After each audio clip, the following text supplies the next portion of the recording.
Bismillahirrahmanirrahim. Tuan-tuan dan puan-puan, dipersilakan untuk mengambil tempat duduk kembali. Kita akan mulakan sesi ucapan pembukaan daripada Ustaz Salman. Baik, sekiranya kedua-dua pihak telah pun bersedia. Ustaz Salman, baik. Dipersilakan 1 jam 15 minit. Bismillah. Bismillahirrahmanirrahim. Assalamualaikum warahmatullahi wabarakatuh. Innal hamdalillah nahmaduhu wa nasta'inuhu wa nastahdihi wa nastaghfiruhu wa natubu ilaihi wa na'udzu billahi min syururi anfusina wa sayyiati a'malina may yahdihillahu fala mudilla lahu wa may yudlil fala hadiyalah. Tuan-tuan dan puan-puan yang dirahmati Allah Subhanahu wa taala, saya terus masuk kepada tajuk perbincangan dan pembentangan saya pada hari ini. Saya tertarik apabila Al-Fadhil Ustaz Engku mulakan dengan membawa kenyataan kritikan saya terhadap Wahabi. Beberapa tulisan saya mungkin beberapa tahun dahulu, kritikan saya terhadap Wahabi. Saya tertarik dan saya sangat berbesar hati kerana itulah pandangan saya mengkritik. Tetapi malangnya kalau tuan-tuan perasan, beberapa bulan dulu Ustaz Engku buat list Wahabi dalam Facebook. Nama saya ada dalam tu juga. Jadi apabila beliau buat list Wahabi, mungkin copy paste je kot, tak gaji tak apalah. Tapi bila buat list Wahabi, nama saya ada dalam tu. Hari ini datang membawakan saya telah mengkritik Wahabi. Jadi saya pun tak tahulah dia rasa saya Wahabi ataupun tidak. Ala kulli hal, bila dipersoalkan kenapa saya kata saya tak tahu tentang Wahabi, bila ditanya kan, sebab inilah saya tak tahu tentang Wahabi, kerana orang-orang begini membuatkan kita tak tahu tentang Wahabi. Kita tak tahu apa kriteria yang mereka letakkan kepada Wahabi kerana dia bersimpang siur.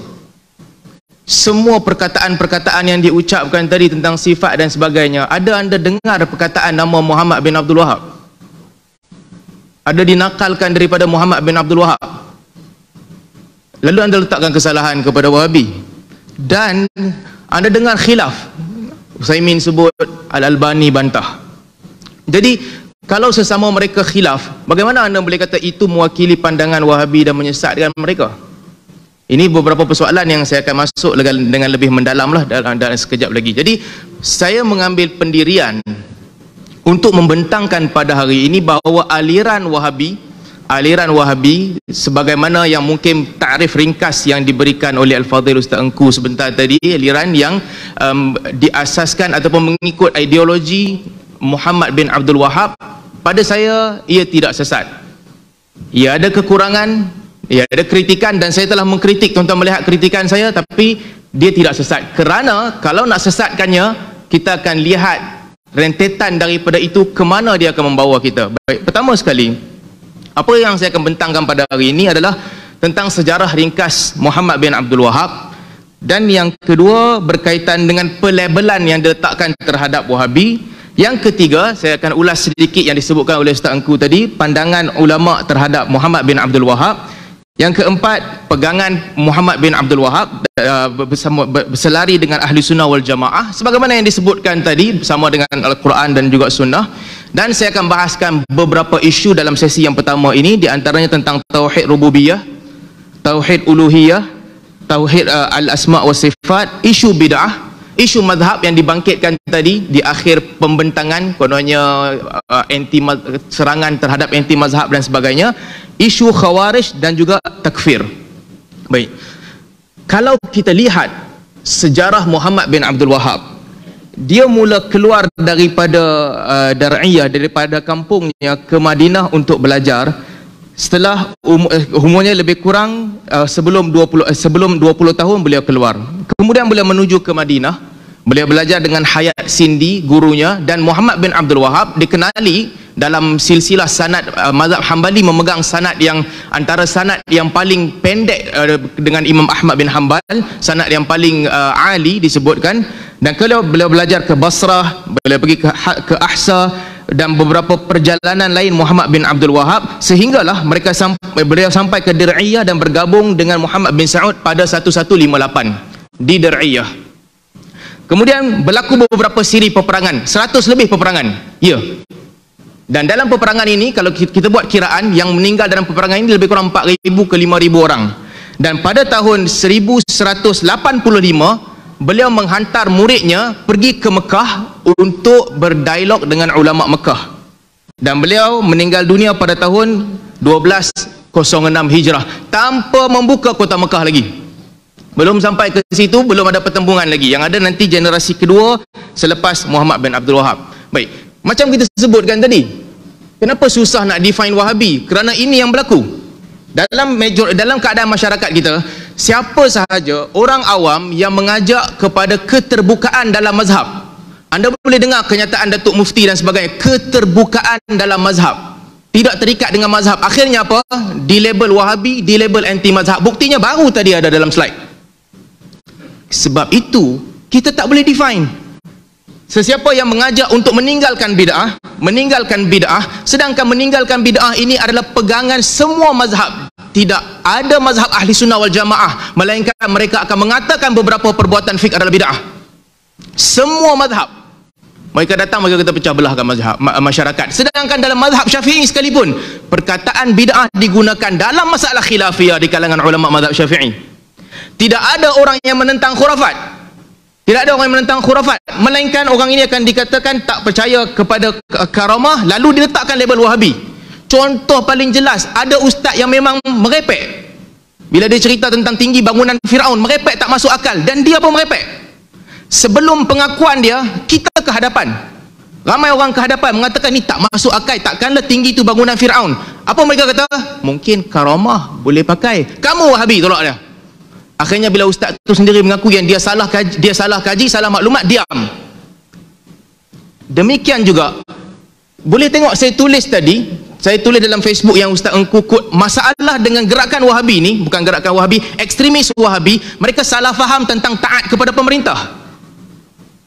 Mereka bawa, sebahagian mereka membawa ideologi mesti taat dan mesti ikut, sampai undi pun kena undi parti pemerintah ketika itu. Apa jadi? Dikatakan mereka ni lawan pemerintah, Khawarij keluar lawan. Jadi istilah Wahabi itu guna kepada siapa? Bahkan list yang Ustaz Engku share ada berpuluh-puluh orang di situ, saya pasti dia pun tak pasti mereka Wahabi ataupun tidak, copy paste. Jadi akhirnya kalau ini berlaku, siapa tu Wahabi? Dan semua perkataan yang diucapkan oleh Kiai Hidayat sebentar tadi tentang ayat sifat, majoriti orang yang kata dia Wahabi, dia tak tahu pun perbahasan tu. Dia tak tahu pun tentang jihah, tentang had, tentang jisim, tentang jawahir, tentang a'rad, orang tak tahu pun. Wahabi juga. Jadi sebab itu istilah Wahabi ini adalah istilah yang digunakan untuk memomokkan orang di banyak tempat. Tadi ada pembentangan kata Bembas kata istilah tu mulia. Bukan, tengok betul-betul perkataan Bembas. Bembas sebut terdahulu, ya, perkataan itu baik menggambarkan mereka, tapi jangan lupa Bembas juga menyebut, katanya, saya tak mahu sebut dengan Arab, inilah apabila golongan pelampau dan perosak melihat mereka dan berkata inilah Wahabi, supaya mereka akan menjauhkan manusia daripada seruan dakwahnya, dan supaya orang ramai menyangka seruan ini adalah seruan yang batil dan yang bercanggah dengan syarak. Ini adalah dakwaan yang salah, buruk dan tercela. Masalahnya bukan pasal Wahabi, masalahnya kita yang tak ada kenal-mengenal dengan Wahabi, kita bukan Wahabi pun dimomokkan dan dikatakan. Berapa kali Kiai Hidayat terlepas cakap orang tu Wahabi, orang ni Wahabi, Wahabi dan Ustaz Salman, sehingga ke tahap itu. Sedangkan ini masalah utama yang kita hadapi, label yang diletakkan pada orang tak kenal pada tempatnya. Itu yang pertama. Yang kedua, saya tertarik apabila Ustaz Engku sebut tentang ulama-ulama mazhab menentang Wahabi. First kali dia bawa As-Sawi Al-Kabir, As-Sawi Al-Maliki, satu orang alim, ulama alim mazhab Maliki yang mengkritik Muhammad bin Abdul Wahab. Bagi saya masa sekejap, saya cek, saya ada maklumat tambahan tentang beliau sebentar tadi, tentang As-Sawi. Baik, beliau bawa perkataan As-Sawi yang katakan ini adalah kelompok yang suka membunuh. Tapi jangan lupa, dalam hasyiah beliau As-Sawi, dalam hasyiah beliau terhadap tafsir Jalalain, beliau juga telah mengkritik Asy'ariyah. Mengkritik Asy'ariyah kerana mudah mengkafirkan orang. Itu perkataan dia. Jadi saya tinggalkan tu dulu, saya nak masuk kepada pandangan ulama tentang Muhammad bin Abdul Wahab. Kita pergi kepada mazhab Maliki. Siapa yang paling kenal kepada aliran Wahabi? ulama Maliki yang tinggal di tanah haram. Antaranya Syekh Alawi Al-Maliki. Dia ada permusuhan dengan Wahabi. Dia ada permusuhan dengan gerakan Wahabi. Ali Syekh tulis buku untuk mengkritik dia, dan dia banyak mengkritik mereka. Dia duduk di Mekah dan dia tak dibunuh di mana. Dia banyak mengkritik mereka. Dia dikritik oleh mereka. Dia ada pertembungan dengan mereka. Dan Alawi Maliki adalah tokoh besar. Apa katanya kepada Muhammad bin Abdul Wahab? Katanya, wa ha huwa imamut tauhid wa ra'sul muwahhidin. Setelah dia sebut terdahulu Muhammad bin Abdul Wahab lawan dengan khurafat, Muhammad bin Abdul Wahab berdiri lurus untuk mempertahankan akidah, katanya, ha huwa imamut tauhid wa ra'sul muwahhidin. Ini Syekh Alawi Al-Maliki. Kalau betul lah semua maklumat tadi macam tadi tu, Muhammad Abdul Wahab ni digambarkan orang yang paling teruk sekali. Macam mana Syekh besar Maliki yang kamu angkat sebagai tokoh boleh memuji dia dengan sebegini rupa? Seterusnya, Yasin Fadani, tokoh besar ulama Syafi'i. Saya quote perkataan Ustaz Engku. Kata Ustaz Engku dulu, dia pernah tulis, dunia pernah memiliki ulama yang sangat hebat dan alim dalam mazhab Syafi'i, iaitu Syekh Yasin Fadani, yang jika diikutkan berdasarkan pemerhatian kita, beliau sudah tentu mampu untuk tarjih semula mazhab Syafi'i. Kata siapa? Kata Ustaz Engku. Ini Syekh Yasin Fadani menghimpulkan sanad-sanad yang ada pada dia, menghimpunkan puluhan nama guru di sini. Hayat Sindi juga ada di sini, nama-nama besar. Tapi tuan-tuan perasan satu tak? Apabila beliau menyebutkan tentang Muhammad bin Abdul Wahab, katanya Syekh Abdullah bin Muhammad An-Najdi an abihi Syekhul Islam Muhammad bin Abdul Wahab An-Najdi. Orang ni sesat yang paling teruk dalam semua guru-guru dia. Ini satu-satunya orang yang sanadnya sampai kepada, bukan guru dia lah, generasi sebelum dia, sampai kepada Syekh Yasin Fadani. Dalam ramai list ni, ini katanya Syekhul Islam. Apa dia tak tahu pembentangan tadi itu semua? Kenapa? Kerana pembentangan tadi itu semua bukan pasal Muhammad bin Abdul Wahab. Seterusnya, ini guru kepada Tuan Guru ni Abdul Aziz Hussein Ahmad Madani Deobandi. Beliau menyebutkan, saya dengan ini sejelas-jelasnya berpendapat tentang ulama Najd yang dimuatkan dalam buku itu tidak berasaskan karya mereka sendiri, melainkan berasaskan khabar-khabar angin. Karya-karya utama mereka dengan jelas membuktikan bahawa mereka tidak bercanggah dengan Ahlus Sunnah wal Jamaah. Ini otoriti mazhab Hanafi. Otoriti mazhab Hanafi. Seterusnya, ada perbezaan yang lebih penting. Bolehlah bawa seorang ulama, tapi otoritinya di mana? Otoritinya badan ataupun kumpulan yang menghimpunkan ulama Deobandi. Di India ataupun Pakistan ada aliran Deobandi, aliran ahli hadis. Ini pandangan rasmi Deobandi. Pandangan rasmi. Apa kata mereka? Syekh Muhammad bin Abdul Wahab is not out of the fold of Ahli Sunnah wal Jamaah. Pandangan official mazhab Hanafi. Kalau nak ambil di sini, adilkah kita ambil satu pandangan ulama mazhab ni buat kaedah umum, ulama semua mazhab mengatakan Wahabi terkeluar dari Ahli Sunnah wal Jamaah, sedangkan ini pandangan rasmi?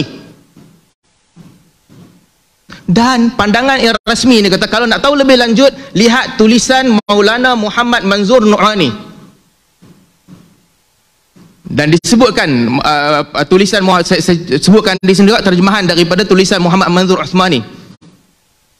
Maka katanya, ternyata penyebaran propaganda ini di negeri Hijaz dan celaan serta makian terhadap kepribadian Syekhul Imam yang tidak elok jika didengari oleh umat. Begitu hebatnya kata-kata kotor yang diutarakan, sebahagiannya kita dengar hari ini juga, sehingga akan bagi umat Islam yang mendengarnya, mereka akan beranggapan bahawa Syekh Muhammad bin Abdul Wahab rahimahullah adalah orang yang paling kafir di seluruh alam. Ada ring bell tak? Begitulah yang kita dengar tadi. Ini kata Maulana Manzur Nu'mani Deobandi.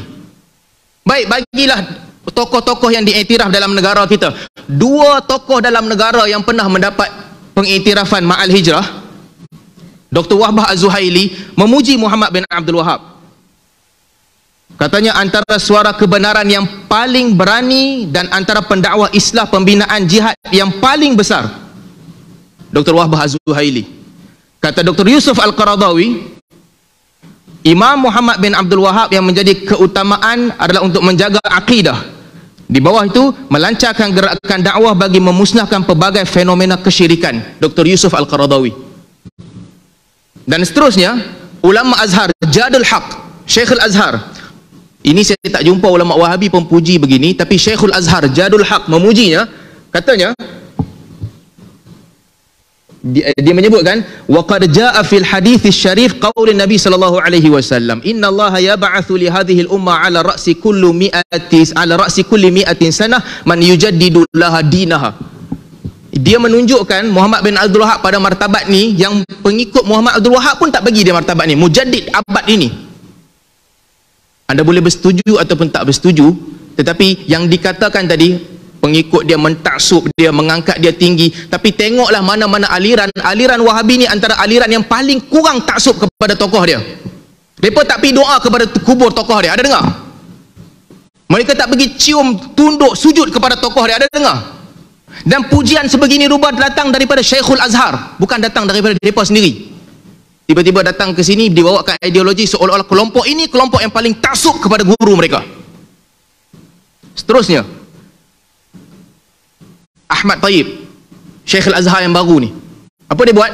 Setelah berlaku perhimpunan ulama di Chechnya, dia balik dan buat kenyataan berlepas diri, kenyataan media berlepas diri. Dan dia menyebutkan dengan jelas bahawa Syairah, Maturidiyah dan juga Ikhwanuna Salafiyah adalah semua ahli sunnah wal jamaah. Ini Syekhul Azhar yang sekarang ni. Jadi pandangan ulama mesti dilihat secara menyeluruh, jangan selektif. Ada tak yang mengkritik? Saya setuju ada yang mengkritik. Poin-poin kritikan tadi memang ada. Saya akan jelaskan sebentar nanti.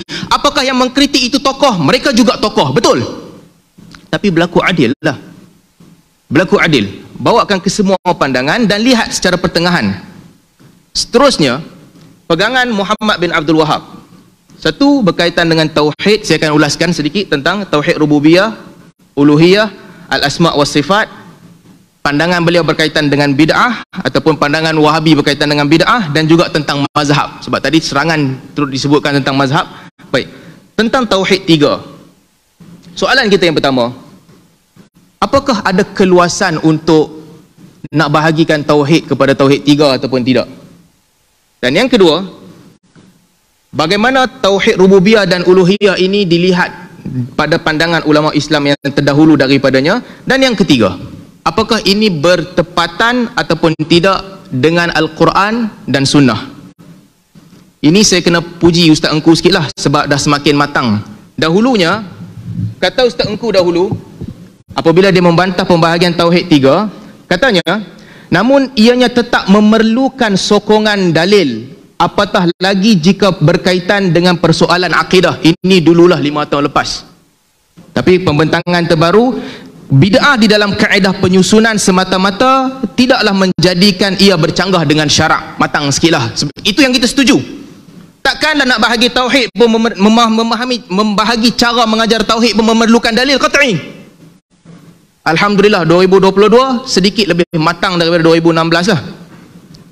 Seterusnya disebutkan di situ, ini masih lagi 2016 dulu, ketika dalam mood untuk menyerang Tauhid 3 secara tidak matang, katanya ini seolah-olah kita bagi gambaran seolah-olah Allah masih belum lagi menyempurnakan agama. Allah masih belum menyempurnakan agama melalui wahyu kepada Rasul. Kemudian datang Syekh Ibn Taymiyah dan Muhammad bin Abdul Wahab membahagikan tauhid kepada 3 untuk menyempurnakan agama Islam. Kononnya nak kata tak boleh bahagi 3. Kalau kau bahagi 3 menunjukkan seolah-olah pembahagian ni baru datang dan menyempurnakan. Dalam masa yang sama, di muka surat page ARG bawa sifat 50 yang dibuatkan oleh tokoh mereka. Kritikan yang sama boleh dibentangkan. Takkanlah tak sempurna lagi kamu datang nak bagi cukup 50 sifat. Ceritanya mudah begini, pembahagian 20 ke 50 ke 3 ke, ini pembahagian masing-masing. Sekiranya ia membawa kepada jalan, kepada matlamat memahami tauhid, itu telah memadai. Saya bersetuju dengan Ustaz Engku tahun 2022. Dan saya bersetuju dengan Ustaz Engku juga, pandangan beliau pada tahun 2016 itu kebudak-budakan dan tidak matang. Pembahagian is okey. Seterusnya, ada sebahagian yang membantah. Ini disebutkan dalam sebahagian daripada pembentangan Kiai Idrus Ramli. Ilah dan Rabb ini membawa maksud yang saling sama. Maksudnya sama, interchangeable. Tak boleh bagi nama rububiyah dan uluhiyah. Sekali lagi, kita bukan bincang pasal istilah tu. Ulama bukan bincang tentang istilah itu, tetapi tentang intipati untuk mengajarkan tauhid. Yang dikritik itu Ibnu Taimiyah pun tahu, Muhammad bin Abdul Wahab pun tahu, kalau istilah ilah dan Rabb digunakan dalam konteks yang menyendiri, mungkin membawa maksud yang selainnya. Ilah membawa maksud Rabb, Rabb membawa maksud ilah, itu biasa. Kalau ditanya dalam kubur man rabbuka, artinya siapa Tuhan yang kamu sembah? Itu biasa. Tapi kalau letak konteks yang sama, qul a'udzu birabbin nas, ada ilahin nas, maksudnya berbeza. Katakanlah aku berlindung dengan Rabbun nas, ilahin nas. Kalau diletak sekali, artinya ada maksud yang menjadikan dua perkataan itu special, maksud yang special. Ala kulli hal, tentang pembahagian bahasa ini tidak ada masalah. Walaupun ada tokoh cuba membesarkan bercerita, membesarkan perbezaan ini. Tentang pembahagian ini telah diakui sendiri oleh tokoh Wahabi Muhammad bin Abdul Wahab dan orang yang diidolakannya Ibnu Taimiyah, bahawa tidak ada masalah dan mereka sedia maklum tentang perbezaan perkataan ini digunakan interchangeable. Seterusnya, tauhid rububiyah. Ini penting. Kenapa penting? Ini bukan tentang Wahabi dan Ahli Sunnah wal Jamaah ataupun Wahabi dan Asy'ariyah. Ini Wahabi dan Aswaja. Maksud saya Aswaja ni bukan Asy'ariyah, Aswaja ni aliran ni lah. Apa bezanya? Rububiyah. Okey, rububiyah mempercayai bahawa Allah adalah pencipta. Allah adalah pentadbir. Allah adalah pengatur. Kepercayaan ini ada pada zaman jahiliyah. Nama Abdullah tu bukan baru tau. Bukan Nabi dah lahir baru ada. Zaman jahiliyah lagi dah ada nama Abdullah. Zaman jahiliyah lagi mereka dah pergi tawaf dan ucap talbiyah. Mereka dah kata labbaik Allahumma labbaik, labbaik la syarika illa syarika lak tamlikuhu wa ma malak. Mereka dah ucap zaman tu dah.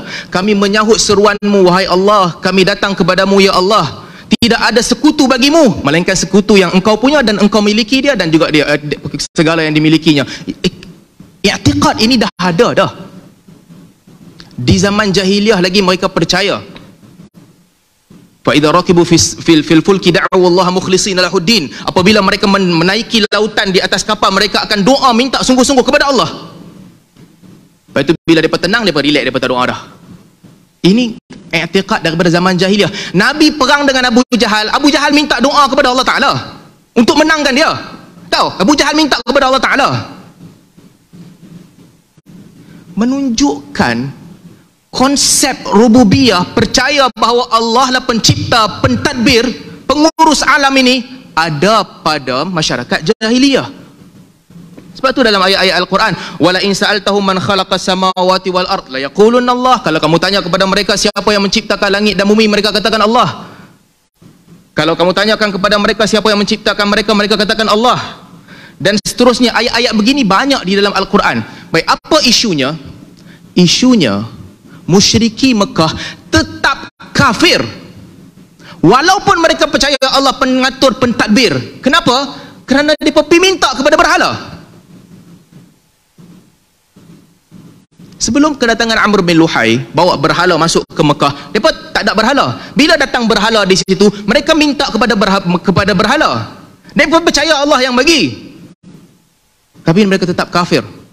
Jadi kenapa isu ini penting? Kerana ramai orang yang macam jahiliyah. Ramai orang begitu. Mungkin zaman ini dah kurang sebab ada gerakan reformis yang datang berubah. Tahun 50-an, 60-an, 70-an, ramai orang pergi ke masjid, solat isyak, nak masuk hutan, tok nenek, anak cucu nak tumpang lalu, tolong bagi laluan. Ini apa? Ramai orang yang malam Jumaat baca Yasin, lepas tu nak pergi ke laut, dia cerita kat orang, jangan lawan, mambang laut ni kuat, dia boleh timpakan mudarat, kena minta lindung dengan dia. Ini apa? Ini bukan baru. Datang gerakan-gerakan reformis menyucikan manusia daripada ini, tidak mengikat diri, tidak takut melainkan kepada Allah Subhanahu wa taala. Jadi ini berkaitan dengan tauhid rububiyah. Ada beberapa hujah yang dibawakan. Hujah ini penting sebab ada kelompok dia nak bantah ni, dia nak kata tak. Quraisy tak ada tauhid rububiyah. Tak ada. Sebab apa tak ada? Sebab dia nak kata Quraisy itu sesat ataupun kafir kerana percaya makhluk yang bagi. Selagi mana kamu percaya Allah yang bagi, okey, boleh minta kat siapa-siapa. Minta kat mambang pun boleh, minta kat bomo pun boleh, minta kat dekat tokong pun boleh, minta. Ada kepercayaan begitu. Belum syirik, belum syirik. Jadi itu clash pointnya. Sebab itulah kalau tengok salah satu ayat Al-Imam Razi, sebab saya sebut tadi ini bukan pertentangan di antara Aswaja dan Wahabi. Ini pertentangan, ini bukan pertentangan Asy'ariyah dan Wahabi. Asy'ariyah faham isu ini, Aswaja tak faham. Imam Asy'ariyah Ar-Razi apabila mentafsirkan inna qulu illa i'taraka ba'du alihatina bisu qala inni ushhidullah wa ashhadu anni bari'um mimma tusyrikun. Apabila kaum Nabi Hud mereka mengatakan illa taraka ba'du alihatina bisu, yang kami lihat ni Hud, engkau ni hanya ditimpakan keburukan oleh Tuhan kami. Ada orang kata maksudnya depa ni depa percaya berhala lah. Depa percaya berhala yang berkuasa penuh. Tak semestinya. Pengikut Nazim Haqqani, berapa ramai di antara mereka yang disebut Nazim Haqqani sebut bila masuk ke tengah laut minta tolong dengan wali. Dia kata Allah bagi. Sebab tu Al-Imam Ar-Razi bila dia ulaskan ayat sebelumnya, qalu yahud ma ji'tana bibayinatin wa ma nahnu bi tariki alihatina an qaulika wa ma nahnu laka bimu'minin. Kaum Nabi Hud bila kata dekat dia, Al-Imam Ar-Razi kata wa hadha aidan rakik. Pandangan ini ataupun ayat ini tak bagus, lemah. Li'annahum kanu ya'tarifuna bi anna an-nafi' wad-dar huwa Allah Ta'ala. Kerana mereka ini meyakini bahawa yang memberi manfaat dan mudarat adalah Allah Subhanahu wa taala. Sehingga akhir ayat tu, kita boleh baca kemudian. Artinya Imam Asy'ariyah Ar-Razi bila mentafsirkan ayat ni, beliau iktiraf dan tahu ini bukan bererti kaum Nabi Hud ni tak percaya bahawa Allah yang bagi. Mereka tetap percaya Allah yang bagi, tapi mereka tetap syirik. Kerana mereka pergi minta kepada makhluk dan mereka percaya bahawa makhluk itu memberi. Dia boleh bagi dengan izin Allah Subhanahu wa taala. Wala tasubbul ladzina yad'una min dunillah fayasubbullaha adwan bighairi ilm. Ar-Razi bila mentafsirkan ayat ini katanya, kami telah sebutkan sebelum ini bahawa mereka berikrar dengan kewujudan Allah, maka mustahillah bagi mereka nak memaki Allah. Maka Ar-Razi bagi apa pembahagian, mungkin ini kafir lain yang mana mereka ini dahriyah, ataupun mereka berniat nak maki Nabi sahaja, ataupun mereka ini nak maki Tuhan kepada Nabi SAW, bukan Allah Ta'ala. Maksudnya apa? Ar-Razi sentiasa menekankan walaupun ada ayat ni, ia tidak menafikan i'tiqad Quraisy yang mana mereka percaya bahawa Allah Tuhan, Allah bagi, tapi mereka tetap sesat. At-Tabari bawa banyak tafsiran, wa ma yu'minu aktsaruhum billah illa wa hum musyrikun. Kata Qatadah, innaka lasta talqi ahada minhum illa amba'aka anna Allah rabbah wa huwa alladhi khalaqa wa razaqah. Kamu takkan jumpa seorang pun di kalangan Quraisy. Ini kata apa ni? Qatadah kata, melainkan mereka akan kata bahawa Allah lah yang mencipta mereka dan bagi rezeki kepada mereka. Walaupun begitu, wa huwa musyrik fi ibadatihi, mereka tetap musyrik pada ibadat kepada selain Allah, walaupun mereka percaya Allah yang bagi rezeki. Dan demikian juga daripada Mujahid. Saya nak teruskan sebab masa kita tak banyak. Sebab itu bila timbul soalan, Wahabi kata Abu Jahal bertauhid, tolong lihat dalam konteks. Abu Jahal kafir masuk neraka. Tapi apakah dia faham bahawa Allah Subhanahu wa taala yang menciptakan, mentadbirkan, menghidupkan, mematikan? Iya. Adakah dia mukmin? Dia tak mukmin, dia masuk neraka. Boleh tak kita kata dalam bab ni dia betul, bab lain dia salah? Boleh. Berapa banyak asar-asar salaf yang kata kami boleh meriwayatkan perkataan Yahudi dan Nasrani, tapi kami tidak akan sekali-kali meriwayatkan perkataan Jahmiyah. Tuan-tuan juga pernah jumpa perkataan Imam Malik, Yahudi dan Nasrani lebih baik daripada Rafidhah dalam beberapa bab. Ini masuk dalam bab yang sama. Apakah dia ada tauhid rububiyah dalam erti kata beriman bahawa Allah yang mencipta dan menjadikan? Ya. Apakah keimanan itu sempurna betul sepenuhnya? Tidak. Ada hak-hak Allah yang mereka tak berikan. Tetapi balik kepada perkataan Mujahid, Qatadah dan sebagainya, ini ada pada mereka. Kalau kamu tanya mereka siapa yang menciptakan dan memberi rezeki kepada mereka, mereka akan kata Allah Ta'ala. Jadi ini nak menjawab soalan. Ada orang kata Macam mana Wahabi boleh kata, Muhammad bin Abdul Wahab atau pengikutnya boleh kata musyrikin ni ada tauhid rububiyah? Ya, mereka percaya itu kuasa Allah, tapi mereka tetap kafir kerana mereka telah menyembah selain daripada Allah Subhanahu Wa Taala. Baik, saya nak cerita tentang budaya, nak bagi faham tentang budaya. Pada zaman Muhammad bin Abdul Wahab, ini bukan Wahabi yang cerita, ini rekod kerajaan Uthmaniyah yang dikumpulkan oleh Muhammad Kamil bin Nu'man. Dia ni dihantar oleh kerajaan Uthmaniyah untuk merekod keadaan dakwah Wahabiyah dan kedudukan penduduk Mekah pada ketika itu. Apa katanya? Ini rekod, bukan rekod pertengahan ni, bukan Wahabi. Dia kata budaya di zaman itu, kalau tuan boleh rekod balik, ini ada cetakannya. Di zaman itu kalau orang hilang kambing, dia kata ya Sa'ad. Kalau orang hilang unta, dia kata ya Sa'ad, kembalikan unta aku. Sampai Muhammad bin Abdul Wahab kena pergi ke orang tu tanya, Sa'ad ni siapa? Sa'ad mati dah dalam kubur. Muhammad bin Abdul Wahab kena pergi cakap ke dia, apa siapa hantar minta kepada Tuhan Sa'ad? This is the culture zaman tu. Budaya zaman tu di tempat Muhammad bin Abdul Wahab dan tersebar di Jaziratul Arab, khurafat minta kepada makhluk, istighatsatu bil makhluk menjadi budaya sehingga orang tak minta kepada Allah Subhanahu Wa Taala. Ini rekod Uthmani. Dan juga perkara yang sama disebutkan oleh dalam Durar Saniyah, ditulis oleh anak kepada Muhammad bin Abdul Wahab. Dalam risalah Muhammad bin Abdul Wahab katanya, musyriki zamanina yad'una unathan la yuwazinuna Isa wal malaikah. Zaman sekarang ni orang musyrik mereka menyeru makhluk yang tak sama pun level dengan Isa ataupun malaikat. Sebab ini budaya mereka. Saya tak rasa pelik. Di tempat kita pun 30-40 tahun dahulu budayanya sama. Budayanya sama, orang boleh mendirikan solat, dalam masa yang sama orang boleh pergi minta kepada mambang-mambang. Ini budaya yang berlaku. Maka di situlah dia datang dan membawa berdakwah tauhidnya. Baik, kalau nak kata tak boleh kata ini syirik. Orang buat tawasul sahaja, tak boleh kata syirik. Tinggalkan Muhammad bin Abdul Wahab sekejap. Mari nak tengok ni. Apa kata jabatan ini fatwa negeri Sembilan, ya, negeri Sembilan. Apa katanya? Perbandingan dengan pulau besar. Katanya, perbuatan memohon hajat, berdoa dan bermeditasi serta bertawasul di sisi kubur-kubur yang ada di sekitar pulau besar merupakan amalan ghulu yang boleh membawa kepada syirik. Ini kata siapa? Ini fatwa negeri Sembilan. Negeri Sembilan tau.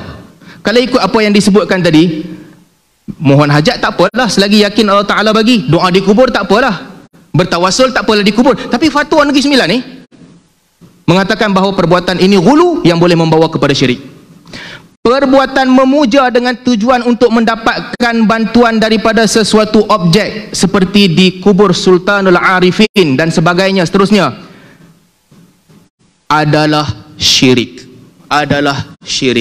Zaman lah ni sikit sangat orang yang pergi memuja di kubur. Tuan-tuan, kalau tuan-tuan tengok di TV dan juga cerita orang dulu-dulu, berapa ramai orang yang buat begini. Jabatan agama Islam kata syirik. Kita patut berterima kasih dengan gerakan reformis. Tak kisahlah Wahabi ke, Ikhwanul Muslimin ke, siapa ke yang datang, yang telah mengubah dan membebaskan masyarakat daripada kekalutan ini. Dan sebagaimana Muhammad bin Abdul Wahab telah merobohkan makam keramat di pulau besar juga telah dirobohkan. Tindakannya sama. Kita boleh main retorik, kita boleh main nak cerita, boleh, tak apa. Seorang kalau nak pergi ke kubur nak menangis, boleh biar. Tapi kalau ini menjadi budaya, semua orang daripada nak pergi masjid, dia pergi ke kubur. Daripada nak minta kepada Allah Ta'ala, dia minta kat kubur. Ini akan membawa kerosakan yang besar. Sebab itulah Sayyidina Umar radhiyallahu anhu, Sayyidina Umar apabila dikhabarkan kepada beliau dalam riwayat Abdul Razak, para sahabat Nabi yang pergi ekspedisi perang jumpa kubur Nabi Daniel terbuka. Orang pergi ke kubur tu, orang minta kepada Allah Ta'ala dekat kubur tu. Ramai-ramai orang pergi, jadi budaya. Sampaikan kepada Umar. Umar kata, keluarkan kubur Nabi Daniel, pergi ke tempat lain, gali 13 kubur, tempat lain, tanam di salah satu supaya orang tak tahu dan dia tak buat benda begini. Itu trend para sahabat. Takkan kita kena membiarkan budaya-budaya begini hidup.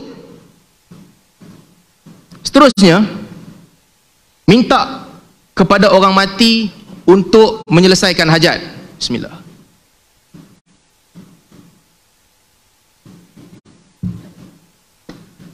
Apabila orang kata, wahai fulan, turunkan hujan. Wahai fulan, bagi kat aku anak. Wahai fulan, bagi suami aku jadi baik, tak lari keluar rumah malam-malam. Dia minta hajat yang mana Allah yang boleh bagi. Dia minta kepada orang mati. Perbuatan-perbuatan ini pada sisi ulama Wahabi adalah haram dan syirik akbar. Ini pandangan mereka. Dalam kitab Tauhid disebutkan inna hadza huwa syirkul akbar. Clear, minta kepada makhluk. Ya, ada beza. Aswaja kata kalau selagi i'tiqad Allah yang bagi, Allah yang bagi, tapi minta ke makhluk. Yaghutha wa ya'uqa wa nasra, minta kepada orang-orang soleh zaman Nabi Nuh ni tak apa, boleh minta juga. Tapi as long as beriman Allah bagi, tak apa. Depa soleh. Minta kepada Isa, oh Jesus help me. Pasal apa? Memang aku minta kepada Jesus, tapi aku yakin Allah Ta'ala yang bagi. Pada depa tak apa. Tapi pada pandangan Muhammad bin Abdul Wahab, ini dikatakan syirik. Tak boleh. Hang niat apa pun tak apa, tapi jangan minta ke makhluk. Seterusnya, ini daripada kitab Tauhid. Ini teks ulama Wahabi, saya tak nak ulang sebab tadi telah disebutkan oleh pembentang daripada sahabat-sahabat daripada ARG, telah sebutkan. Perkataan mereka hampir sama dalam bab ni. Syirkul akbar. Syirkul akbar. Syirkul akbar alladhi yukhriju minal millah. Apabila seseorang minta kepada makhluk, makhluk tak boleh bagi. Bukan bidang kuasa makhluk. Walaupun hang niat Allah Ta'ala bagi, minta kepada makhluk tak boleh. Kenapa dia anggap syirkul akbar? Kerana doa. Dan doa itu adalah ibadah. Dan Allah Ta'ala sebut wala tad'u min dunillahi ma la yanfa'uka wa la yadurruka. Jangan minta kepada selain Allah sesuatu yang tak boleh bagi manfaat dan mudarat. Kita tak payah buat drama lah minta ke orang ayat. Siapa pun tak boleh bagi ayat dalam dewan. Ayat ni banyak dalam Quran, nak carikan jumpa. Wala tad'u min dunillahi ma la yanfa'uka wa la yadurruka. Ini umum. Dia memerlukan taksis. Boleh tak minta? Adakah maksudnya semua tak boleh minta? Ada pengecualian. Pengecualiannya kalau orang tu mampu. Fastaghathahu alladhi min syi'atihi 'ala alladhi min aduwihi. Tak apa minta tolong kat dia. Wa ta'awanu 'alal birri wat taqwa. Tak apa minta tolong kat depa. A'inuni biquwwatin. Tolonglah aku dengan kekuatan kamu. Boleh tolong depa. Tapi satu yang depa tak mampu. Zahirnya depa tak mampu. Allah Ta'ala sebut wala tad'u min dunillahi ma la yanfa'uka wa la yadhurruk. Seterusnya, orang mati tak berkuasa untuk menyelesaikan hajat manusia.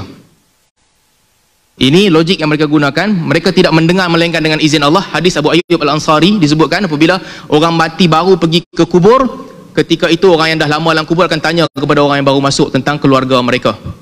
Bahkan hadis Nabi SAW, ada orang dihalau daripada haud, Nabi kata as-sihabi, as-sihabi. Allah Ta'ala akan sebut kepada Nabi, innaka la tadri ma ahdatsu ba'daka. Wahai Muhammad, engkau tak tahu apa yang mereka buat selepasnya. Maksudnya, walaupun Nabi SAW, Nabi tak tahu semua benda. Artinya, tak boleh minta kat mereka. Mereka tak tahu semua perkara. Siapa sahaja yang berada di dalam kubur. Sama ada orang soleh ataupun para anbiya. Dan mereka tidak ada kemampuan untuk membantu. Muhammad bin Abdul Wahab membezakan di antara istighathah antara orang hidup dan orang mati.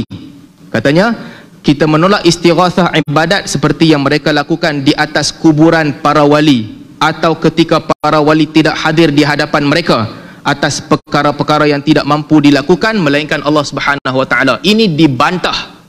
Bukan setakat Muhammad bin Abdul Wahab, tengok fatwa Negeri Sembilan tadi pun lebih kurang samalah. Pergi minta tawassul dengan cara dekat kubur tu tak boleh, jalan kepada syirik. Buat upacara untuk minta, syirik terus, sama. Baik, minta kepada Allah untuk selesaikan hajat dengan menyebut kemuliaan orang yang telah mati. Menyebut kemuliaan. Saya pelik, ini dua isu yang berbeza ni. Istighathah dengan tawassul berbeza. Wahabi tidak mengkafirkan tawassul. Bahkan perkataan anak kepada Muhammad bin Abdul Wahab disebut dalam Durarul Saniyah, ayah dia tidak mengkafirkan tawassul. Ini masalah fiqh katanya, masalah fiqh. Ya, ada Wahabi yang mutasyaddid, tapi ini masalah mereka tidak kafirkan. Macam mana boleh letak semua dalam satu bakul? Berbeza. Di sini Wahabi mengambil pandangan bahawa dia adalah bid'ah. Sebahagian mereka mengatakan dia adalah sarana kepada syirik, tapi dia pun tak kata syirik. Pandangan Muhammad bin Abdul Wahab sendiri, dia menyebutkan ini adalah masalah fiqh. Dan apakah dia menyendiri dalam pandangan ini? Macam dia kata tadi, Wahabi je, Wahabi je. Tuan-tuan kalau buka kitab mazhab Hanafi, Imam Abu Hanifah antara yang keras, jangan minta kepada Allah Ta'ala, Allahumma inni as'aluka bihaqqil anbiya wala bi'izzi arshika. Ini pandangan yang masyhur dalam mazhab Hanafi. Jadi didahului oleh ulama dalam mazhab Hanafi dalam bab ini. Seterusnya, tawassul dengan kemuliaan Nabi sallallahu alaihi wasallam, kata Abdul Latif Al-Syekh daripada keturunan Muhammad bin Abdul Wahab, walam yakul syekh innahu syirk, yang saya telah sebutkan tadi. Fatwa ulama Wahabi berkaitan tawassul dengan kemuliaan Abdullah bin Muhammad bin Abdul Wahab katakan bid'ah madhmumah, lakinnaha laysat syirk akbar, bukan syirik akbar, kata bin Bas, bal hiya min wasail syirk, membawa kepada syirik. Utsaimin kata tawassul bid'i la yajuz, tawassul yang bid'ah tidak harus. Fatwa Lajnah Daimah katakan bid'ah muhdatsah, ini adalah bid'ah yang direka di dalam agama. Yang penting Muhammad bin Abdul Wahab sendiri dan majoriti ulama Wahabi tidak mengkaitkan isu ini tawassul dengan syirik. Tawassul dalam arti kata menyebut nama kemuliaan orang. Baik, minta orang mati doa kepada Allah Ta'ala, minta mereka doa kepada Allah Ta'ala. Di sini ada khilaf di antara mereka. Ada yang menganggap dia wasilah kepada syirik, ada yang menganggap dia adalah syirik. Perbezaan pandangan di kalangan mereka. Dalam kes ini, tuan-tuan boleh perhatikan setiap isu diperincikan. Minta dia doa berbeza dengan minta kepada dia, berbeza dengan minta kepada Allah Ta'ala dengan menyebut haqqi fulan. Janganlah letak semua dalam satu bakul, bawa semua nas-nas, Wahabi sesat. Tak kena. Berlaku adil lah apabila kita menilai orang. Seterusnya, baik, perbahasan berkaitan dengan ayat-ayat sifat. Tadi Kiai sebut macam-macam pandangan ulama-ulama yang dia kata Wahabi. Apa pandangan Muhammad bin Abdul Wahab sendiri dalam bab ni? Tak ada. Dia satu pun tak sebut. Kata Muhammad bin Abdul Wahab dalam bab ini, wa minal imani billah al-iman bima wasafa bihi nafsuhu fi kitabihi ala lisani Rasulillah sallallahu alaihi wasallam min ghairi tahrif wala ta'til, bal a'taqidu anna Allah laysa kamithlihi syai' wa huwa as-sami'ul basir, fala anfi anhu ma wasafa bihi nafsuhu wala uharrif al-kalam an mawadhi'ihi wala ulhid atau alhad fi asma'ihi wa ayatihi wala ukayyif wala umathil sifatahu wa ta'ala bi sifati khalqihi li'annahu ta'ala la samiyya lahu wala kufuwa lahu wala nidda lahu wala yuqasu bi khalqihi fa innahu subhanahu a'lam bi nafsihi. Sangat biasa dan sebagaimana yang disebutkan oleh ramai ulama-ulama salaf. Ini pandangan peribadi dia sendiri.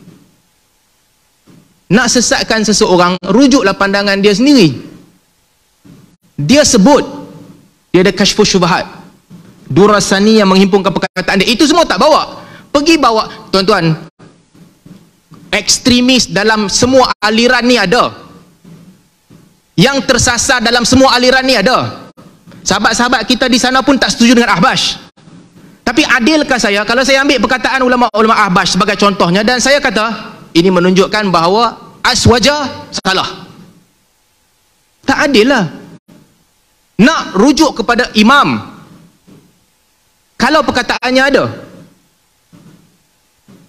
ataupun otoriti-otoriti yang besar kalau ungkapannya ada, tapi ini tak rujuk langsung imam dalam aliran itu.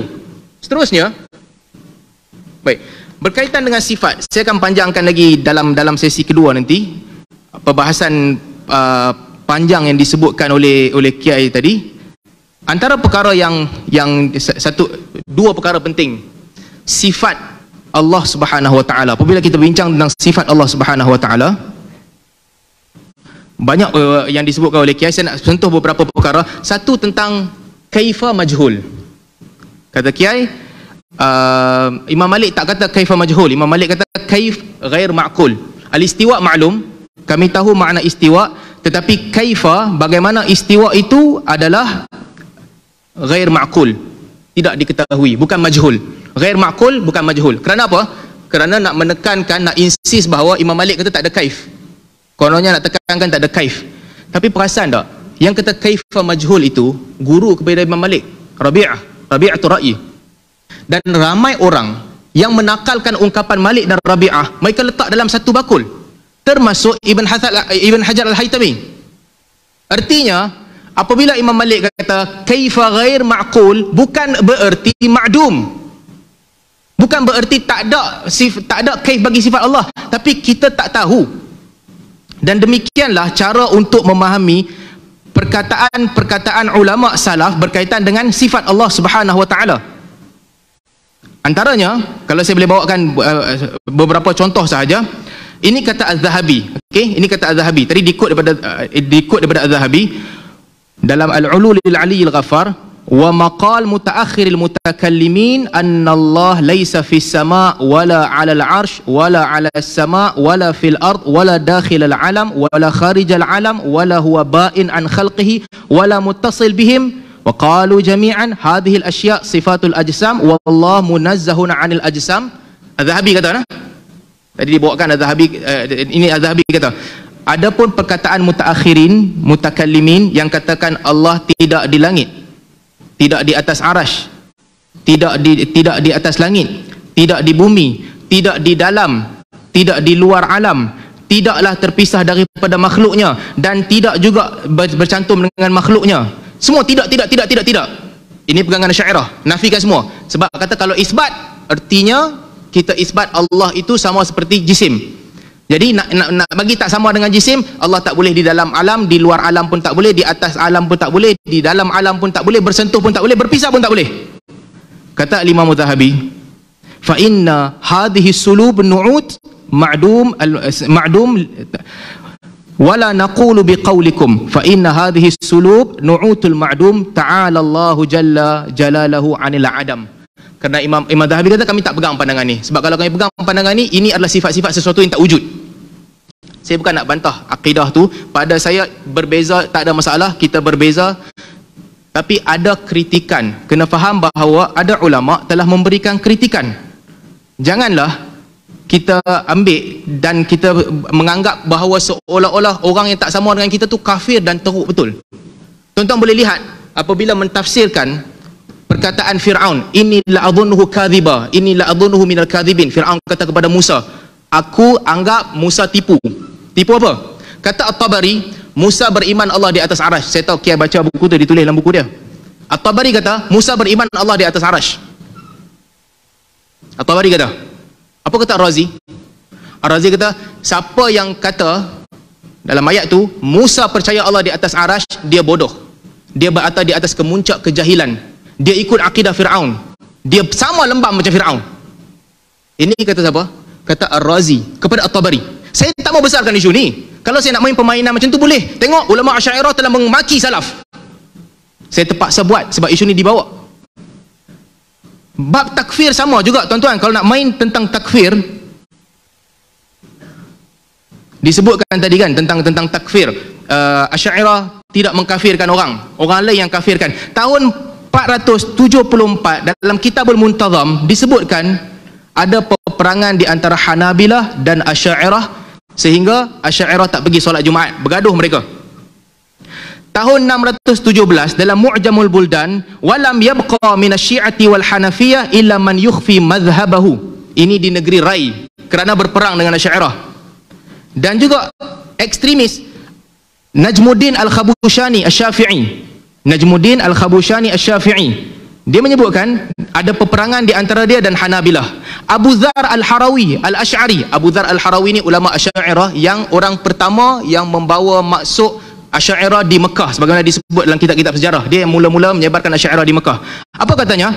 Katanya dia telah mengkafirkan, ini dalam Al-Muntazam oleh Ibnu Jauzi, kana ya'taqid kufr muhaddits Ibnu Battah, telah mengkafirkan Ibnu Battah. Abu Bakar Bakri Al-Maghribi, apa yang dia buat? Kana mimma qalahu innahu madaha Ahmad bin Hanbal thumma, dia mengatakan ma kafara Sulaiman walakinna syayatin kafaru. Pengikut Ahmad bin Hanbal semua kafir. Dan list ini panjang kalau nak go through. Apa yang saya nak sampaikan, Takfir berlaku dalam semua mazhab. Jangan salahkan satu mazhab. Katanya Wahabi ni senang kafirkan orang, sebab itu dia terkeluar dari Sunnah wal Jamaah. Itu poin pertama. Tuan-tuan, saya berat hati nak bawakan idea ni, tapi saya terpaksa katakan, pada pandangan Asy'ariyah, sesuatu makhluk tak ada kuwah tabi'iyah yang diberikan oleh Allah. Allah tak bagi kuasa kepada sesuatu makhluk. Allah tak bagi kuasa untuk api membakar. Allah tak bagi kuasa untuk ais menyejukkan. Tak. Yang berlaku hanyalah ada api, akan biasanya ada kebakaran.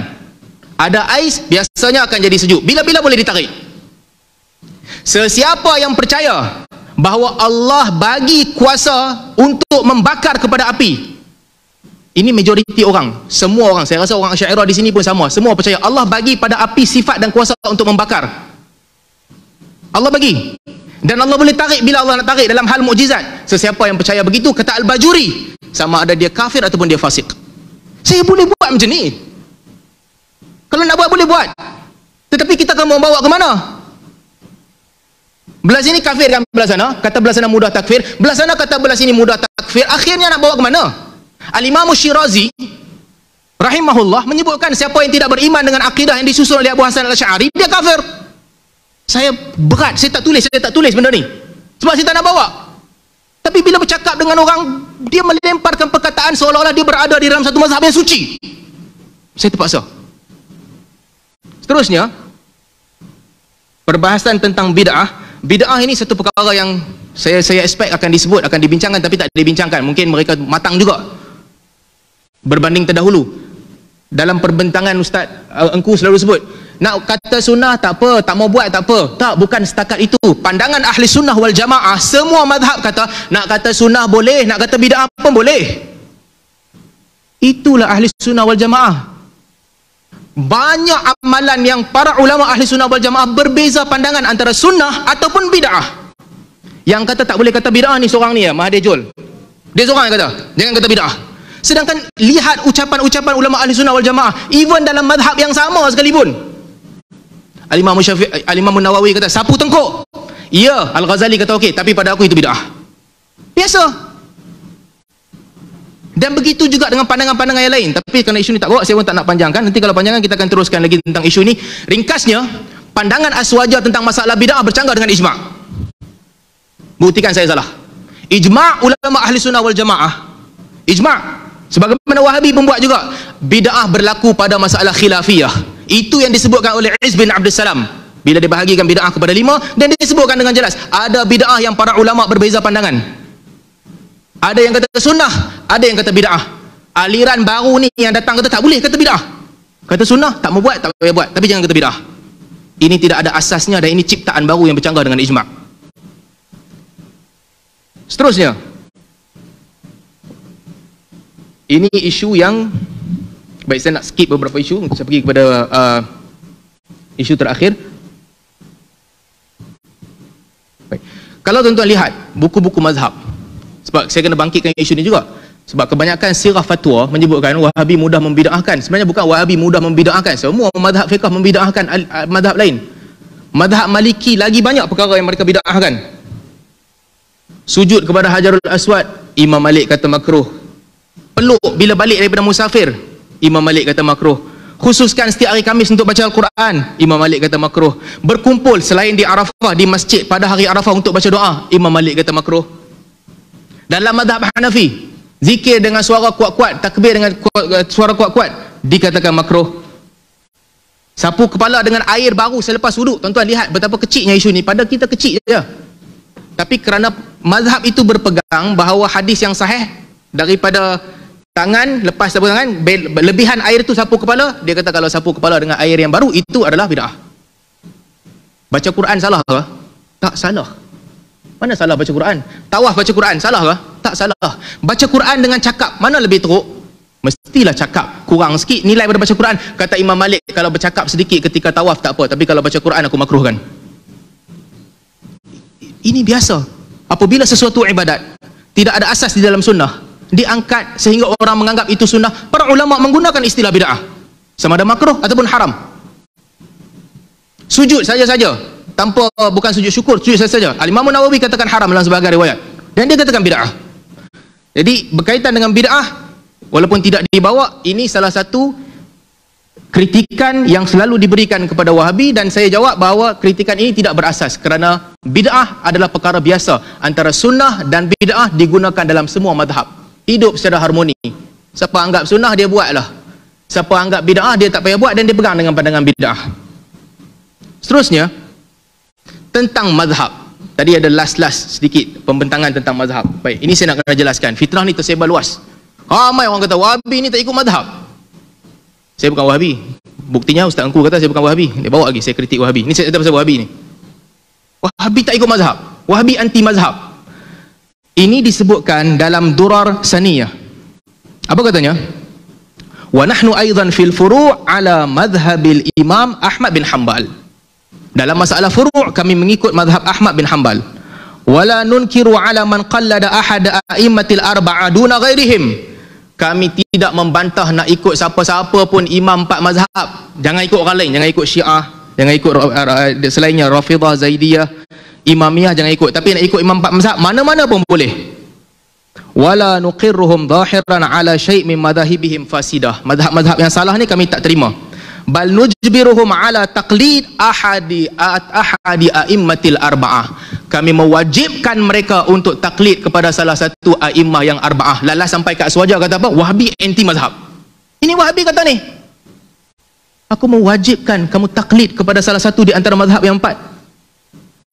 Wala nastahiqqu martabatal ijtihadil mutlaq. Wala ahadun ladaina yadda'iha.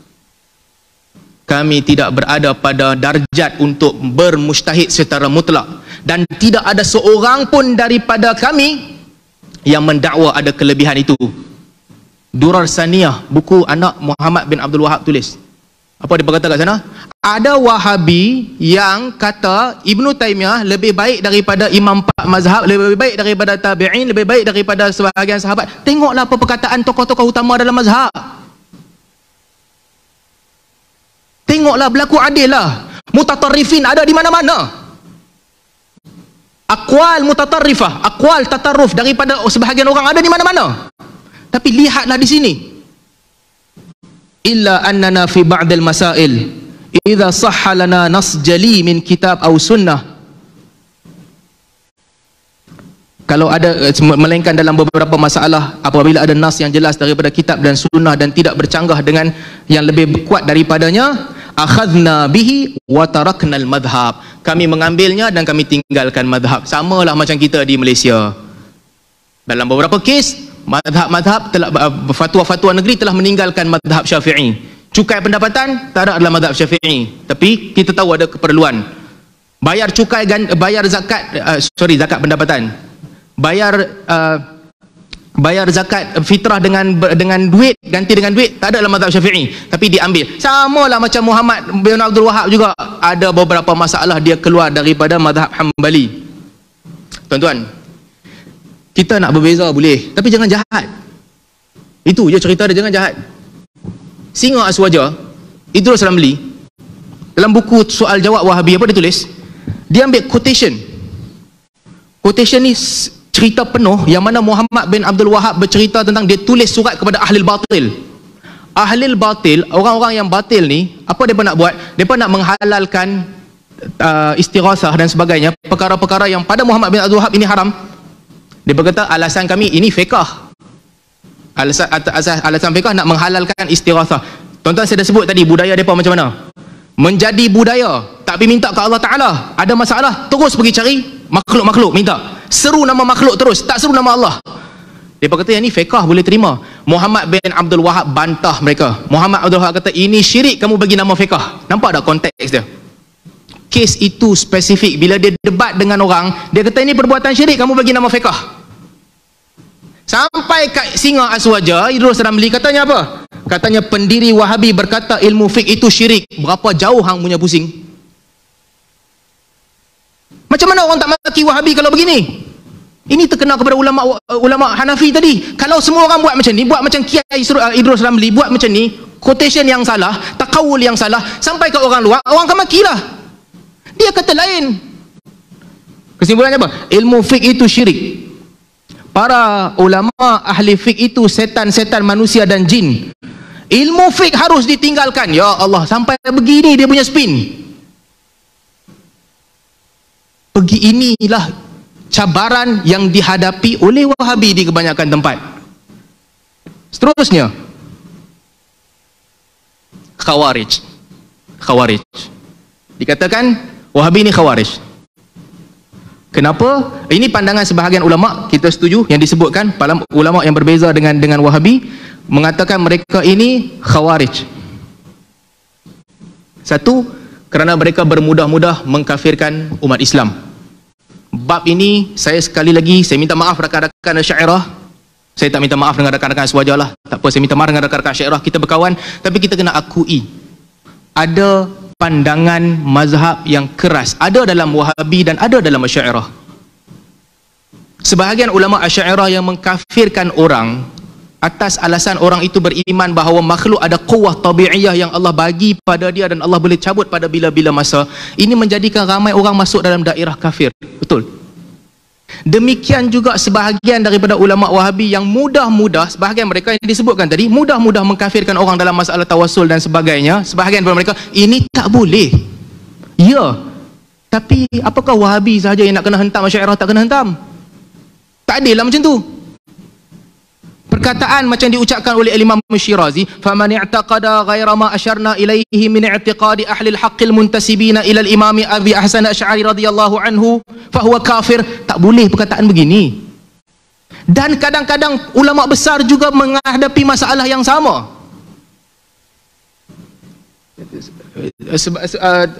Contohnya fatwa Imam Syafi'i berkaitan dengan daripada siapa kita ambil jizyah. Kata Imam Syafi'i, jizyah diambil daripada Yahudi dan Nasrani, Majusi. Orang yang tak ada agama tak boleh ambil jizyah, sama ada suruh dia masuk Islam ataupun mereka dibunuh. Dengan ihtiram kita kepada Imam Syafi'i, pembacaan beliau yang tinggi kepada dalil, tapi fatwa ini mesti diperbetulkan. Sebab itulah Syekh Al-Buti dalam kitab jihadnya membetulkan pandangan ini tak boleh diterima, mesti dibetulkan.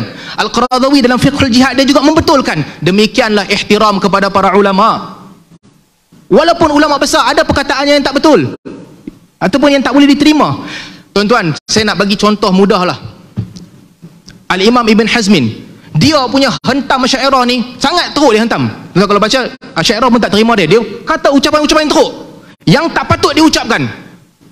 Tapi Al-Zahabi bila mengulas tentang dia, Al-Zahabi kata menerima dia, ilmu dia yang tinggi itu dia ambil dan diterima. Perkataan dia yang tak betul itu tak boleh, itu ditolak.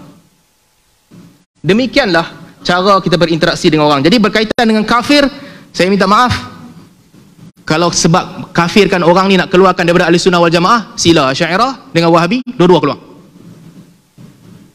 Kalau sebab kafir, sebab mudah takfir. Jangan buat drama kata tak, kita tak takfirkan orang dengan mudah. Telah berlaku. Abu Dhar Al-Harawi telah kafirkan orang. Itu berkaitan dengan takfir. Hadis fitnah dari Najd. Ini selalu dibawa. Nabi SAW bila sahabat datang, saya tak ada masa untuk nak panjangkan ini. Saya pergi kepada isu yang kedua. Sebenarnya ada mekanisme Muhammad bin Al-Wahhab untuk kafirkan orang. Saya rasa dia tahu lah kot, sebab dia kata Muhammad bin Al-Wahhab senang kafirkan orang. Nanti kita pergi dalam sesi soal jawab. Cuma saya nak pergi pada yang kedua sekarang ni, hadis fitnah dari Najd. Fitnah dari Najd. Baik, ada beberapa hadis, antaranya sahabat datang, Nabi SAW kata, Allahumma barik lana fi Syamina wa fi Yamanina. Ya Allah, berkatilah negeri Syam dan negeri Yaman. Sahabat bertanya, wa fi Najdina, Najd macam mana? Nabi kata, fiha zalazil. Di situ akan berlaku kegoncangan. Wa minha tatla' qarnu syaitan atau kama qala, dan di situ juga akan keluar tanduk syaitan. Kebanyakan ulama mereka faham. Al-Khattabi juga sebut, Najd di sini dalam konteks ini maksudnya dataran tanah tinggi menghala ke timur Madinah, Iraq, Iran dan sebagainya. Najd ada dua maksud. Satu, Najd tanah tinggi. Kalau berdiri di Madinah, tengok dataran tanah tinggi itu menghala ke Iraq dan Iran. Satu maksud. Yang kedua, ada tempat yang nama dia Najd. Ada tempat yang namanya Najd.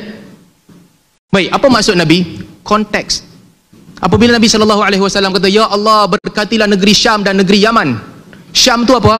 Kawasan sekarang Jordan, Syria, Palestin, kawasan yang besar. Yaman di bawah, sebahagian bawah Saudi termasuk Yaman di zaman tu, Oman termasuk juga. Nabi kata, Allahumma barik lana fi Syamina wa fi Yamanina. Sahabat confused. Najat macam mana? Tuan-tuan bayangkan kalau orang kata dekat kita, limpahkanlah rahmat ke pantai timur dan juga utara. Pantai timur dan juga utara. Apa yang terbayang dalam kepala kita? Kenapa pantai timur dan utara? Selatan mana? Kan? Kita akan tanya, selatan macam mana? Maksud kita apa? Selatan maksudnya Johor, Melaka. Itu maksud kita. Ada tak orang yang ada akal, bila dia dengar, berkatilah pantai timur dan utara, dia tanya, selatan macam mana? Maksud dia Bandar Tasik Selatan. Ada tak? Ataupun Salak Selatan. Come on lah, orang tengah cerita pasal dua region, soalan mestilah kena mengena dengan region. Itu yang sahabat buat. Apabila Nabi kata berkati negeri Yaman, berkati negeri Syam, sahabat tanya, Najd macam mana? Najd adalah kawasan Iraq dan timur di timur Madinah yang lebih tinggi, sama besar dengan Syam, sama besar dengan Yaman. Takkanlah Nabi cerita pasal Syam dengan Yaman, sahabat Nabi nak tiba-tiba nak tanya tentang Najd, kampung Najd tu macam mana? Tak betul tafsiran ni, walaupun cuba dipaksa. Itu berkaitan dengan hadis fitnah datang dari Najd. Sebagaimana kata Khattabi adalah ulama yang sangat dihormati oleh kiai, banyak kutip dari Khattabi. Najd ni bukan tempat nama Najd. Najd ni kawasan timur. Cukur kepala. Katanya Wahabi suka cukur kepala orang. Ini dijawab dalam Durasaniyah anak Muhammad Abdul Wahab. Apa katanya? Budaya kami macam tu, memang kami cukur kepala. Bukan kami beribadat dengan cara cukur kepala, dia sebut budaya kami begitu. Sebahagian sejarah menyebutkan bahawa mereka ni ada masalah, rambut mereka tak bagus, dan juga kalau panjang habuk akan datang, shape rambut mereka tak elok. Mereka cukuplah budaya mereka. Bukan mereka menjadikan itu sebahagian daripada agama. Saya tu lah, kalau cerita bab begini, Nabi SAW sebut tentang Khawarij dai hitam, Simatul Khawarij. Dalam banyak asar sahabat, maka saya, asal sahabat mengatakan Simatul Khawarij dai hitam. Bolehkah saya pergi kata kat mana-mana tokoh dai hitam hang Khawarij? Tak kena, jangan kutip satu. Jadi budaya mereka adalah mereka cukur kepala. Dan apakah mereka memberontak? Tak. Zaman Muhammad bin Abdul Wahab dia di Najd. Najd pada ketika itu bukan di bawah kekuasaan Turki Uthmaniyah. Jadi tidak ada isu pemberontakan di situ. Kita boleh buktikan kemudian. Seterusnya, isu terakhir, isu perang. Banyak menumpahkan darah katanya. Banyak menumpahkan darah, oleh itu keluar daripada Ahli Sunnah wal Jamaah. Tuan-tuan, kita buat perkiraan. Muhammad bin Abdul Wahab, dalam masa 48 tahun dia mula perang, 58 sampai 1206, dia terlibat dalam 163 perperangan.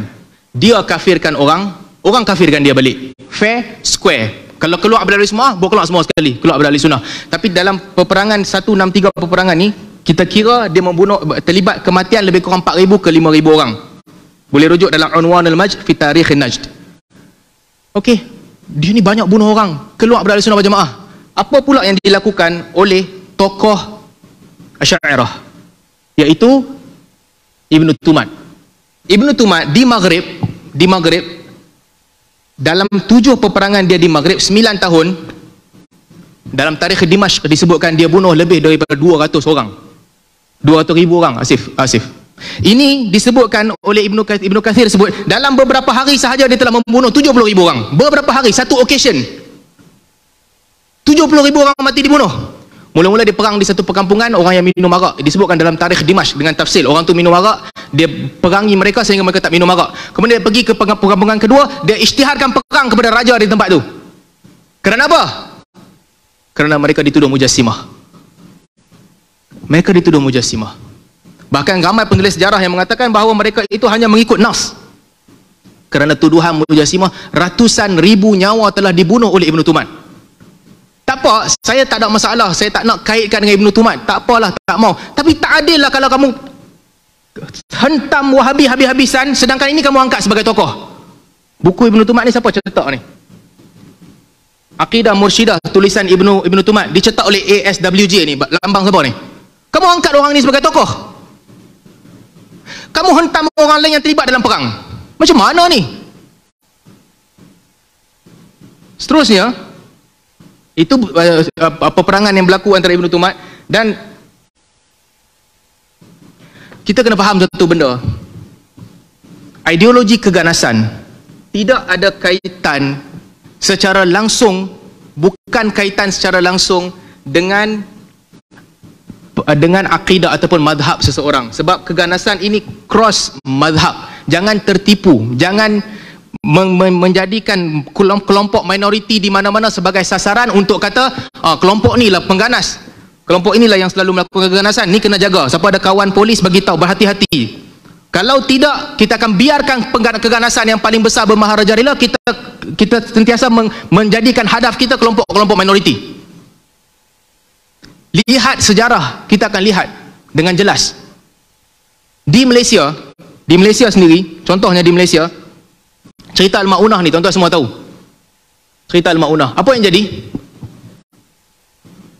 Amin Al-Ma'unah, ini dalam rakam, boleh tengok, boleh cek dalam YouTube, ada video didedahkan. Apabila dia ditanya oleh DCP Abdul Razak, pasal apa yang hang perang ni? Apa katanya? Aku dapat arahan daripada orang atas. Siapa orang atas? Nujabak ke?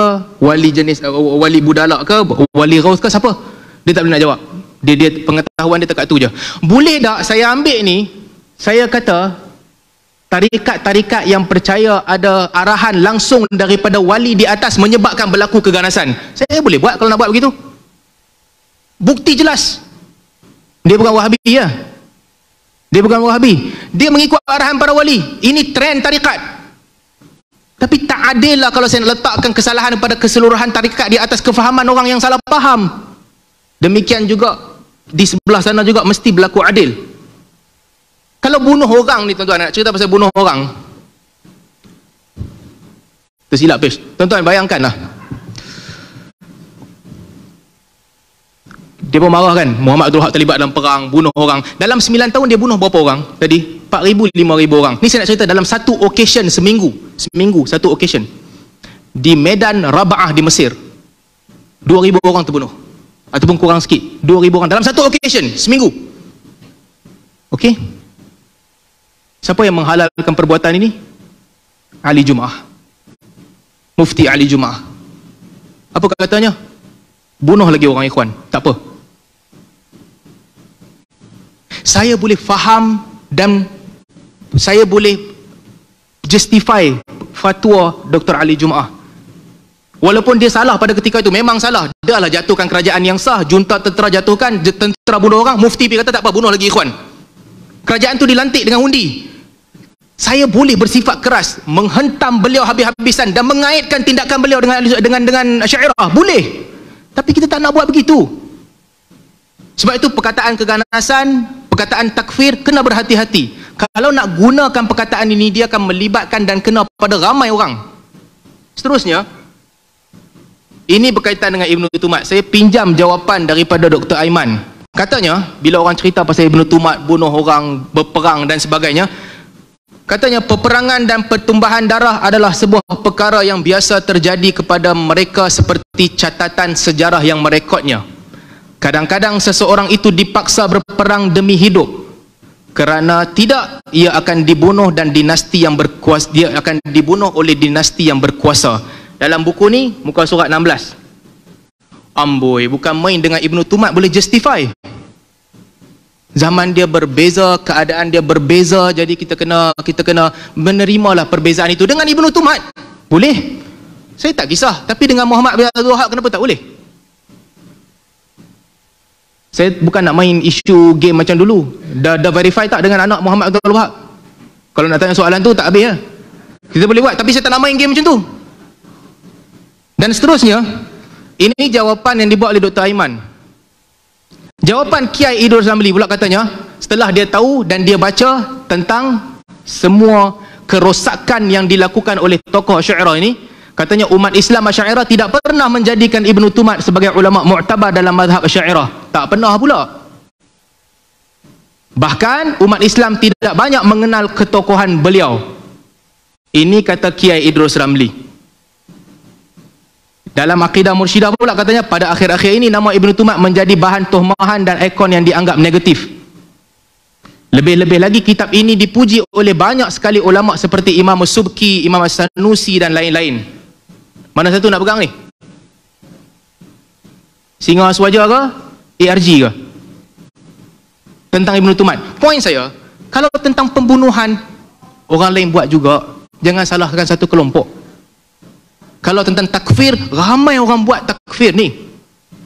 Kita tak boleh ubah orang di luar sana. Kita tak boleh ubah pandangan ulama lama. Tapi kita boleh berdiri matang di tengah-tengah. Sebagaimana Ahmad Taib buat, walaupun kita tak setuju dengan dia. Terima semua dalam lapangan ahli sunnah wal jamaah. Maturidi, Asy'ariyah, Salafi. Terima semua, itulah penyelesaian dia. Kalau kita nak main kafirkan setiap kelompok, keluarkan, sesatkan setiap kelompok, kita tak akan selesaikan apa-apa masalah pun. Atas masalah-masalah ijtihad. Dan orang yang mengikut kelompok ini sebenarnya tak tahu pun tafasil yang kamu sebutkan tadi. Mereka tak tahu. Jadi ini yang saya nak tekankan. Ringkasnya, pada pandangan saya, aliran Wahabi ada perbezaan dengan ahli sunnah wal jamaah, Asy'ariyah dan Maturidi. Okey, ada perbezaan, betul. Adakah mereka ekstrim? Ada mereka ekstrim di sebahagian tempat. Sebagaimana mazhab lain juga ada ekstrim. Tapi apakah itu membolehkan keluarkan mereka dari ahli sunnah wal jamaah? Tak boleh. Dan kerajaan Malaysia juga takkan buat begitu. Jadi saya berhenti setakat ni dulu. Baik, terima kasih kepada Ustaz Salman. Kita atas pembentangan yang tidak mencapai pun. Jadi kita teruskan dengan rehat selama 10 minit sebelum sesi kedua interogasi bermula.